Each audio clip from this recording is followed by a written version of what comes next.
Bonjour à tous, Vincent de la boutique Guerre Miniature ici pour une petite vidéo sur les nouvelles du front. Nouvelles du front, mais aussi un coup de gueule. Alors je vais commencer déjà par les choses qui réjouissent avant de passer aux choses qui fâchent.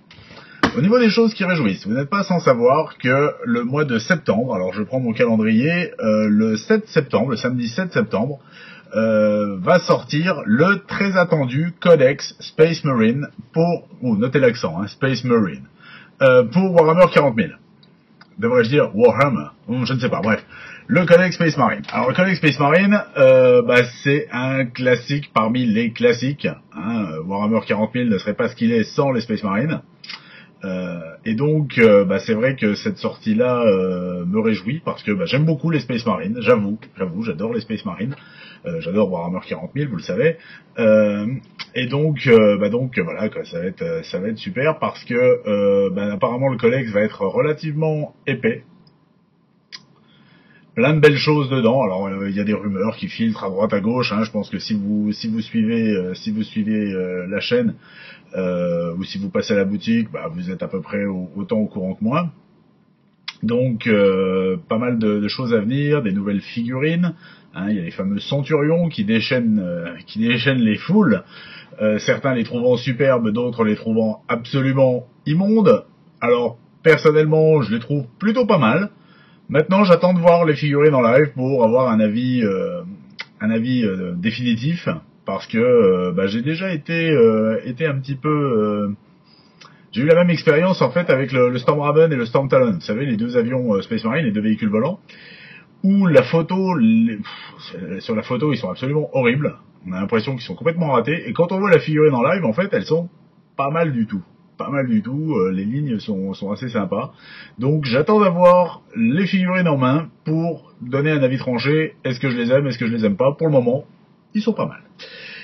Normalement, il va y avoir des nouveaux personnages qui vont sortir. Donc Chaplain, Capitaine, Librarian, Archiviste. Donc c'est cool. Des nouveaux vétérans d'assaut, des nouveaux vétérans d'appui, avec des nouvelles armes apparemment, les armes à graviton. Sympathique. Alors, les armes à graviton, au jour d'aujourd'hui, je ne connais pas forcément leurs règles. Par contre, je connais celles qui sont dans Horus Heresy, parce que les armes à graviton existaient à l'époque. Donc, ils en ont retrouvé, c'est cool. Donc, si c'est les mêmes règles, ça va être sympa. Ça va déchaîner un petit peu des trucs un peu bizarres sur le champ de bataille, c'est rigolo. Quoi d'autre? Apparemment il y aurait une nouvelle escouade de commandement qui serait prévue, une nouvelle escouade tactique avec des pauses sympathiques. Moi je pense que mon coup de cœur pour le moment va aux escouades de vétérans, donc que ce soit d'appui ou d'assaut, tout simplement parce que j'ai l'impression que Games Workshop en fait a fait pour les Space Marines, j'allais dire de base, mais pour les Space Marines génériques, si vous souhaitez vous faire votre propre chapitre et tout ça, en fait a fait des boîtes comme ils ont fait avec les Space Wolves, comme ils ont fait avec les Blood Angels, c'est-à-dire vous avez la boîte pour monter vos figurines, ça jusque là c'est bien, mais surtout pas mal de pièces que vous pouvez garder pour customiser vos autres escouades, vos escouades tactiques, vos escouades dévastateurs et tout ça, histoire de leur donner un petit peu plus de cachet, leur donner un petit peu de look. Hein. N'oublions pas que le monde de Warhammer 40 000 est quand même très baroque quant aux détails, quant aux armures et tout ça, hein, enfin l'Imperium en tout cas. Donc en effet les Space Marines adorent avoir des petits parchemins, des sceaux de pureté, des machins, des bidules, donc on a toujours besoin de pièces pour les faire rendre jolis. Donc ça c'est plutôt cool. Donc la sortie donc va être sur les Space Marines, ça c'est la fête. Le truc c'est que donc ils sortiront officiellement le samedi 7 septembre. C'est cool. Comme vous le savez, pour que je puisse les avoir pour le samedi, moi, il faut que je les commande le lundi. Donc, le lundi 2 septembre.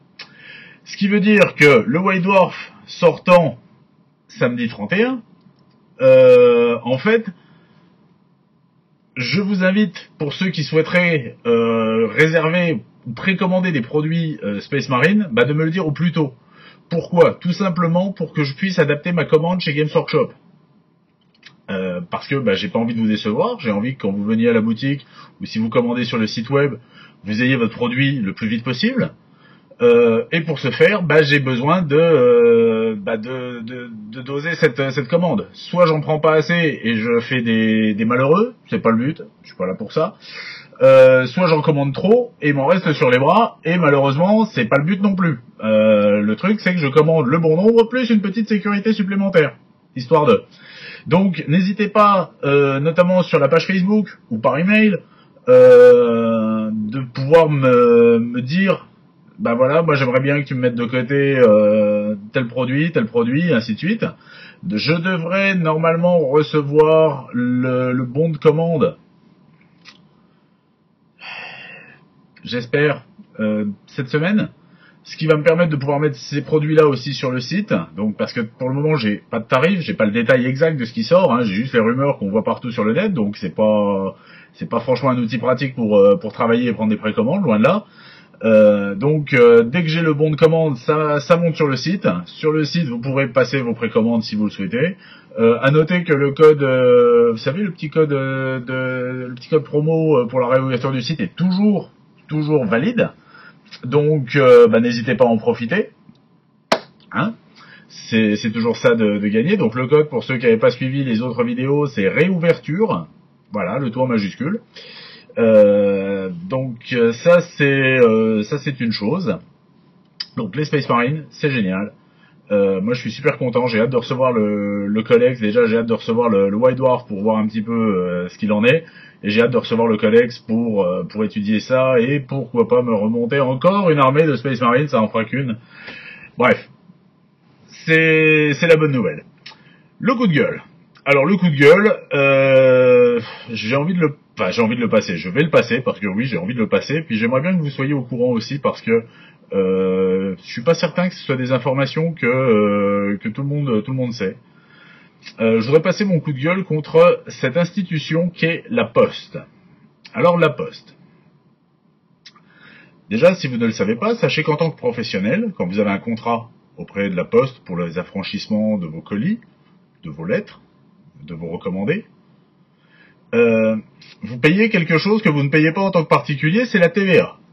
Ok ? Alors, la TVA, pour vous simplifier le truc, parce que j'en entends déjà me dire « Ouais, mais la TVA, tu la récupères. » Oui, je la récupère, tous les 3 mois. Ok ? Vous voyez le principe ? C'est-à-dire que moi, je file du pognon, et l'État, tous les 3 mois, me le rembourse. Le problème, c'est que ce pognon-là, pendant 3 mois, il me manque. Surtout qu'un affranchissement que vous allez payer, vous, normalement, si vous faites votre colissimo à la Poste, vous allez le payer, on va dire, allez, 6,95. Si vous le faites en ligne, vous avez 5% de remise. C'est cool. Pratique. Vous allez le payer, allez, on va dire, 6,70, histoire de, dans ces eaux-là. Moi, quand je fais le même affranchissement, c'est-à-dire un colis avec le même poids, le même qualité de service, c'est-à-dire une distribution en boîte aux lettres sans signature, donc un colissimo suivi, je vais le payer 6,70, plus 19,6 de TVA. Ok. Jusque-là, c'est pas trop le problème. Ça m'emmerde un petit peu d'être le trésorier de l'État. Mais c'est comme ça que ça marche, c'est comme ça se fait comme ça. Mais, mes factures, en fait, sont centralisées, et je reçois une facture globale tous les mois.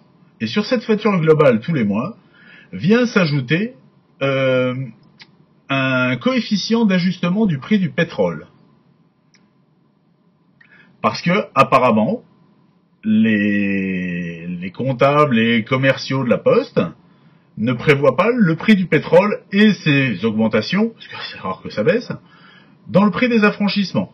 Donc, en fait, nous, en tant que professionnels, parce que là, je dis nous, parce que ça touche tout le monde, hein, enfin, tous les professionnels qui ont un contrat à la Poste, en plus de payer notre affranchissement, ça, normal. Déjà, par rapport à d'autres pays, hein, parce que vous savez que je travaille beaucoup avec l'Angleterre, je peux vous dire qu'on est super cher. Super cher. Mais bon, ça c'est, voilà, c'est comme ça. De toute manière, la Poste, au jour d'aujourd'hui, est un monopole. Donc, voilà, vivement que la concurrence puisse mettre son nez là-dedans. Mais ça, c'est un autre problème. Surtout pour les colis. Mais bon. Donc, non content de payer l'affranchissement au plein pot, parce que nous, on n'a pas 5% de remise si on le fait par Internet. Sachez que les magnifiques petites étiquettes que l'on met sur les colis, on les paye également. Alors que si vous allez à la Poste, vous demandez un formulaire de colissimo, vous ne les payez pas. Mais bon, c'est pas grave. Ok. Ils payent bien entendu l'affranchissement pour nous l'envoyer, ces étiquettes. Normal. Ils nous l'envoient par leur service, mais on le paye. Ok. cette taxe d'ajustement du prix du pétrole, donc ce qui fait que sur ma facture, bah, j'ai un petit pourcentage en plus à payer. Parce que bah, le prix du pétrole, vous savez ce que c'est, mon brave monsieur, le pétrole, ça fluctue, ça évolue. Bah, oui, bien sûr. J'ai une bagnole, je fais le plein aussi, je suis dans le même cas que tout le monde, mais voilà. Et là, je viens de recevoir un super courrier du service commercial de la Poste. Alors là, ils sont magnifiques, parce que en plus de tout ça, ils vont nous rajouter une écotaxe à la con. Parce qu'en fait, ils s'engagent à contrebalancer les émissions de carbone qu'ils font pour livrer nos colis. Je sais pas comment ils se débrouillent, hein. Enfin bref, peu importe. Et donc, par conséquent, on va avoir la chance de pouvoir payer 0,81% en plus pour nos affranchissements. C'est magnifique. C'est magnifique pour deux raisons. Déjà parce que j'ai pas le choix. Si je veux que vous soyez livré en 2 jours, c'est la Poste. D'accord ? Voilà. Si je veux que ce soit livré chez vous, au jour d'aujourd'hui, c'est la Poste. Alors vous me direz, oui, mais il y a bien UPS, DHL, ouais, mais au jour d'aujourd'hui, ils sont plus chers que la Poste, malheureusement. Je dis bien au jour d'aujourd'hui, ça va peut-être changer, ça serait cool. Et donc, non content de payer l'ajustement du prix du pétrole, parce que vous savez, mon pauvre monsieur, je vais devoir payer aussi cette écotaxe. Alors vous allez me dire, ouais, mais 0,81%, c'est pas énorme. Non, c'est pas énorme, c'est vrai. C'est pas énorme, vu le volume de colis que j'envoie mensuellement, ça va me coûter quelques euros. Allez, peut-être quelques dizaines d'euros. C'est pas énorme, non, c'est clair. Mais c'est encore ça, en plus, à payer. Pour un service que je qualifierais de moyen, surtout sur la période estivale où j'ai eu des colis, mais qui se sont retrouvés je ne sais pas où. Eux non plus ne le savent pas, car ce qui est bien, c'est que quand vous voulez râler, vous tombez pas sur un interlocuteur physique, vous tombez sur soit une messagerie, soit il faut envoyer un email. Vous envoyez l'email et grosso modo 2 mois après, vous recevez un joli retour, un email disant nous avons enquêté, nous avons pris bonne note qu'il y avait un problème, on ne sait pas d'où il vient, le dossier est clos. Magnifique, magnifique. Donc, bref, ça me met un petit peu les boules parce que, en fait, en tant que chef d'entreprise, j'aime pas trop le terme, parce que chef d'entreprise, ça fait tout de suite, il se la pète. C'est pas le cas, mais on va dire qu'en tant que commerçant, j'essaye de m'en sortir, c'est pas évident, loin de là. Mais je fais ce qu'il faut pour. J'essaye de développer, j'essaye de rendre des services qui font que ma boutique est plus attractive qu'une commande sur le net ou des trucs comme ça.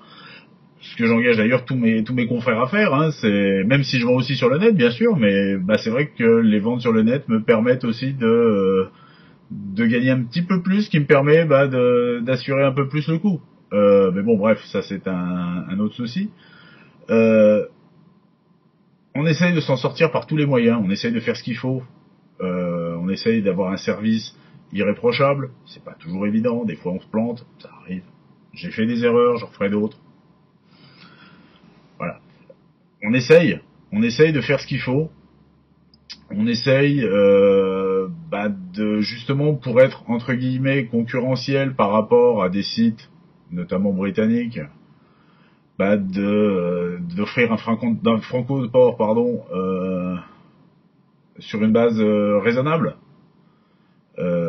Sachez que si vous me commandez un produit qui va coûter 100 euros, moi déjà à la base le produit m'aura coûté pas loin de 60 euros plus la TVA, 20%, 19,6. Et si en plus je vous offre les frais de port, les frais de port en fait ils partent directement de ma poche. Donc vous savez que sur ce produit à 100 euros, il va me rester, allez, s'il me reste 10 euros, je suis content. Mais bon, c'est le jeu, c'est le truc, c'est le principe. Ok, je l'accepte. Je l'accepte, je fais ce qu'il faut pour. Alors après, on peut toujours se rattraper sur le volume. Oui, c'est le but, mais le volume, il faut qu'il soit là aussi. Et là, malheureusement, je peux pas faire grand-chose au niveau du volume. Là, ça dépend de vous, les gars. Ça dépend plus de moi.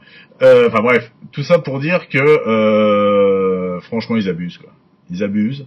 Je ne vous cache pas que je suis à l'affût de trouver une solution de transport moins cher, tout en restant au moins aussi pratique, au moins aussi fiable. Ça va pas être dur, hein. Je pense que le moins fiable, c'est le pigeon avec le collier accroché à la patte, hein. Mais bref, au moins aussi pratique, au moins aussi rapide, au moins aussi fiable. Et le jour où ça existe, vous ne verrez plus marqué Colissimo sur mes colis, quoi. C'est clair, c'est clair. Donc voilà, quoi. Bon, allez, j'arrête de vous embêter avec mes jérémiades, mais bon, je voulais que vous le sachiez parce que souvent, des fois, je vois sur des posts, ah ouais, mais tiens, tu pourrais offrir les frais de port et tout. Oui, je peux, bien sûr, je peux offrir les frais de port, il y a aucun problème. C'est juste une décision que je dois prendre. Le seul problème, c'est que à chaque fois que j'offre les frais de port, sachez que ça me les coûte directement à moi. C'est pas que je ne veuille pas, ça tiendrait qu'à moi, tous les frais de port seraient offerts. Tous. Je chercherai même pas à comprendre. La moindre commande, un pinceau, un blister, paf, ça part. Pas de problème. Mais rendez-vous compte du prix que ça peut coûter. C'est horrible. Horrible. Quand je vois la facture de la poste tous les mois, je vais pas dire que j'en ai la larme à l'œil, parce que je sais à quoi m'attendre, mais je me dis, voilà de l'argent gaspillé. Gaspillé. Purement et simplement. Bref. Voilà. Mais je voulais que vous le sachiez. N'hésitez pas si mon discours n'a pas été bien clair à poser des questions dans la description de la vidéo ou sur Facebook ou même par mail. Enfin, il n'y a pas de souci, hein, je suis là pour vous répondre. Moi, vous savez, j'essaie de travailler dans la meilleure transparence possible.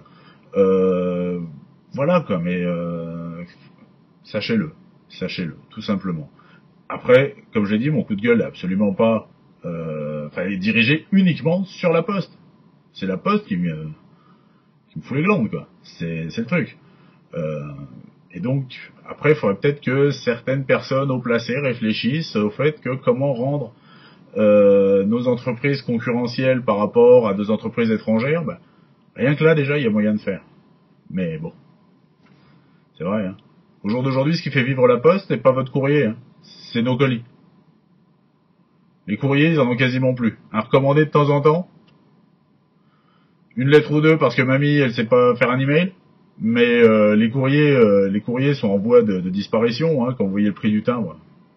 Réfléchissez en francs. Vous allez voir, c'est une horreur. Mais bon, sachez que ce qui fait vivre la poste, c'est les professionnels qui envoient des colis, des courriers, des catalogues, des trucs comme ça. Voilà. Bon, allez, sur ce, on va penser à autre chose, on va penser au Space Marine. Ça, c'est cool. Et donc, je vous dis à très bientôt. Allez, sur ce, bon jeu, que les dés vous soient favorables, toujours, et à la prochaine. Allez, salut!